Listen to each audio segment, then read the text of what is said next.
اعوذ باللہ من الشیطان الرجیم بسم اللہ الرحمن الرحیم۔ طلاق اگرچہ ایک انتہائی ناپسندیدہ فعل ہے، لیکن بعض اوقات اس کی نوبت آ ہی جاتی ہے۔ طلاق دینے کا احسن طریقہ کیا ہے جس کے نتیجے میں پیچیدگیاں کم سے کم ہوں؟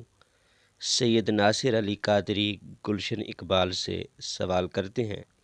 بھائی، اسلامی تعلیمات کا منشا اور مزاج یہی ہے کہ عورت مرد کے مابین رشتہ مناکحت تا حیات قائم رہے، مگر بعض حالات میں طلاق اور خلا کا راستہ کھلا ہے۔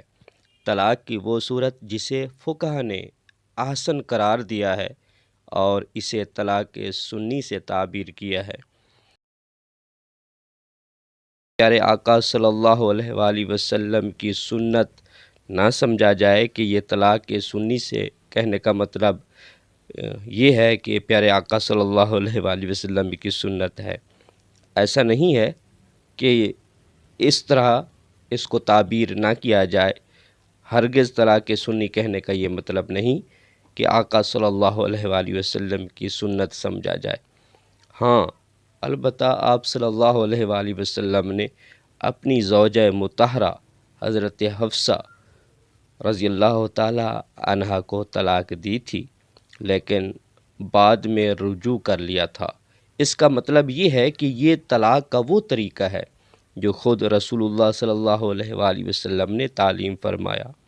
شوہر نے جن ایام طہر کا مطلب ہے پاکیزگی، یہ اصطلاح حیض کے مقابلے میں استعمال ہوتی ہے، تو ایام طہر میں اپنی بیوی سے ہم بستری نہ کی ہو، ان میں اپنی بیوی کو ایک طلاق رجعی دے دے، یعنی یوں کہے کہ میں نے تمہیں ایک طلاق دی یا میں تمہیں ایک طلاق دیتا ہوں۔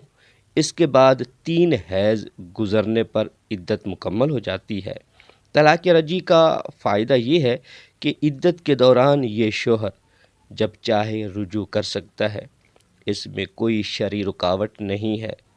یہ رجوع عمل سے بھی ہو سکتا ہے، محض زبانی یہ کہہ کر بھی کہ میں رجوع کرتا ہوں، اور اس کے لیے کسی فتوے یا عدالتی فیصلے کی بھی ضرورت نہیں ہوتی۔ بعض لوگ شرعی مسئلہ معلوم نہ ہونے کی بنا پہ کئی غلطیاں کر بیٹھتے ہیں۔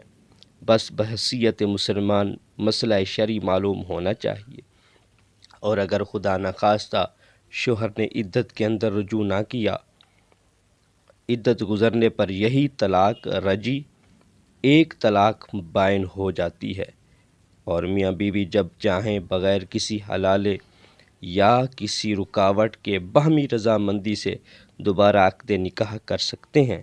اور اس عقد ثانی کے بعد صرف ایک تبدیلی رونما ہوگی کہ شوہر کو آئندہ صرف 2 طلاقوں کا حق حاصل رہے گا، اور آئندہ اگر کسی وجہ سے اس نے 2 طلاقیں ایک ساتھ یا پھر الگ الگ وقفوں میں دی تو طلاق مغلظہ ہو جائے گی۔